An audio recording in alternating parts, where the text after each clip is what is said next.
Delhi Police na FIR lokhatkre condemn taunaragli ngasi March ki tang kun gomdoi da ngasi nungtul phong bache phong na Manipur top channel digi Delhi University DU da research scholar oiduna laibi amadi DU gi NC PWEB gi guest lecturers oid mahiroi amada miyoi amana kuwa mahi amadi asaibu osilamba tanatana coronavirus koramba thawong da chenaba miyoi singi mathakta Delhi Police na FIR ama lokhatkre hairi amaromda thawong adubu Manipur Student Association Delhi Masat ki President Saikom Singkhai nasu akan mamong da condemn tarokli thawong adubu BJP ki National General Secretary Ram Madhav nasu akan mamong da condemn tokre hairi aduga DU gi mahiroi nupi amada lambi da lakpa nupa amana kwa mahi ursilamba ta natana coronavirus koramba condemn tawi haina su desam su phungdokre aduga di kai ki kari haina phungdorakpano haibadu ai pathoksarake tha asigi sachat kunganithu da lebak pumada satakhiba janata curfew loibagi numidang pung 8 makhairom tabada Vizoynagar da leiba Delhi University DU da research scholar oiduna leibi amadi DU gi NC PWEB gi guest lecturers oiribi mahiroi amana sana thaknaba amadi sizinanaba pot leiba satpada gari masada lakpa miyoi amana kwa mahi amadi asaibu osilamba tanatana coronavirus koramba thawong sing desam akan mawong da condemn tarokli Democratic Student Alliance of Manipur Desam gi Secretary General Laisang Them Lamyan ba maitai na thadorok pasarol amana hai mainland India gi mafam singda North East gi miyoi singbo social discrimination toba leptri pandemic COVID-19 gi asuk luraba ningnik lauriba tanja asida ngarang Delhi University gi campus ta university asida research scholar oiduna leibi nupi asida thawong asi chatharamani hena discrimination tauriba thawong amana thawdok asiga mari leinana Delhi police na lakhatpa FIR da racist ki oiba section amata pande attempt to sexual assault ki pande amade sindagi kwa mahi kamsin basi coronavirus sandokpagi asawa maram amani masiga sana section pande subnatagi IPC 509 insulting to the modesty of women asiktamak pali hairi masisu discrimination amani haina lawi pandemic COVID-19 na maram oiduna NE gi not masa sing yumda hankibana mongoloid people singi missing yamdabagi khudong sab lawduna discrimination gi sangsu hengalakli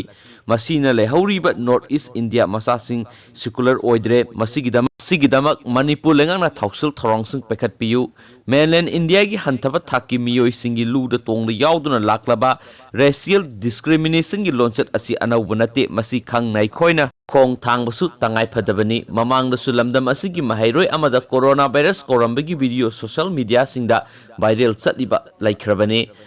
North East da COVID-19 gi case amata laitrabasu North East people singda coronavirus haina koribasi mi usitabani karem kathainabani masigi chapchaba pakhompi naba lengak so akan mamiyeng sangbi hairi nakalamaromda North East India da COVID-19 gi case ama phawbat laitanaba amadi laina asidagi ngak thoknaba yamna saksin minasi laina lawroisi COVID-19 naraba miyoi sing amadi leibak singna nangliba awabadusu isada thokloi ningduna empathetic feelings laiduna punna thengna minagadabani social distancing haibagi muta physical distancing haibane hena maram sagan hena malemgi akhang ahi singna phongdokna raglibasi desamna su yaningi COVID-19 thengnanaba khunai digi tongana laigadaba natte khunai marakta laiduna mi amaga amagi gi marakta physical distance thamduna khunai asigi damak punna thengna minagadabani hairi mapanagi yumda halakpa miyoi singbu singnaba miyeng yengduna khunai digi inthokpa asisu tawroidabani masina anaba singsu Lord Sinnabagi achauba masa ama oheli karigumba laina asi lamdam sita narabasu khunaina discriminate tawroidabani section thorang tawduna punamak thengnaminagadabani laingakna lakholakliba section thorang singdasu miyamna cooperation piminasi community engagement and participation yaudana laina asi thengnaba ngamloi hainasu serol usina makhataragli aduga atopa maruoiba pawkhranamo BSF ki camp da bom langsinduna pokhai hanbada senaba miyoi ahum phare ngarang numidang pung 3 makhairom taba matamda Wangjing Texamda leiba BSF ki chamaga tarago humdoi suba battalion da bom langsinduna attack sathakibada mapung oina senabani haiba pripak ki overground kadar ahum phakat pangamkhrei Thawal District Police Commando amasum BSF ki apunba kangbu na ngasi Wangjing ngongkai area da singnaba yum singsangduna thibu humbagi thabak sathabda miyoi ahum du phaba ngamkhibani Phare sing adudi sangai yumpam part 1 pulai pokpuri aribam MD areas kan chai kunganithu apokpa Hizamuddin Khan Phundreimayum MD Arkan Hussein Sai Kunganithoi apakpa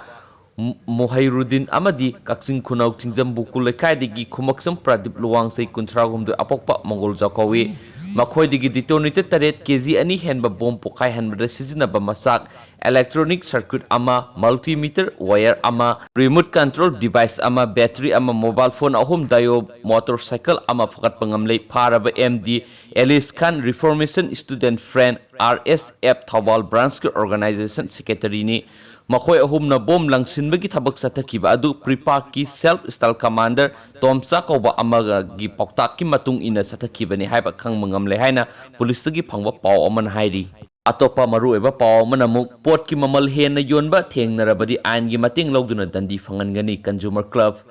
coronavirus laichat ki awaba saitheng mayuk nani cherak asida pot sa yoliba dukandar singna khudong chaba logduna pot ki mamal hena yonba thengnarabadi ain gi mating logduna dandi phangangani haina consumer club Manipur na haikrei club asina ngasi press ta thorokpa serol amana haidibadi March ki tang 18 amasung kunda miyam digi mamal hena logduna luzada bo jon tawkiba dukandar sing masak khangdoktuna makoina numit ni asida lahobo senpham sing handok hangani kanagumba karbar wala singna namthak torokpa mamal hena lahoge haibigi singnaba lairagadi consumer club Manipur da pawpibiu adomgi awaba koknaba honagani Malem pumbagi asoba awaba mayok naringai tanja asida karbar tawriba isil inaw singna maram sadane hengatpa yonbigano miyam na wanaringai tanja asidadi aikhoi masel amana amagi mateng pangminaduna nungsi sanana malem pumbagi